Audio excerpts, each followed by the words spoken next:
Nagsimula ng manungkulang kahapon ang bagong talagang director ng National Bureau of Investigation o NBI na si Attorney Melvin Matibag. Ayon sa opisyal, wala siyang sisinuhin sa pagpapanagot sa mga sangkot sa flood control anomaly kahit ito ay kaalyado ng dating administrasyon.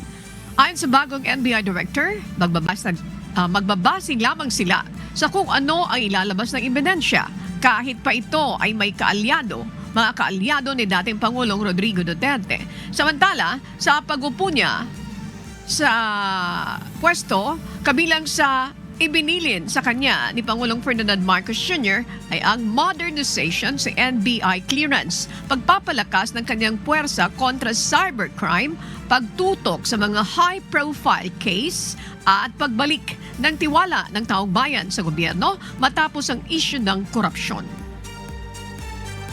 Well, malinaw ang instruction ng Pangulo na dapat yung mga krimen ay panagutin.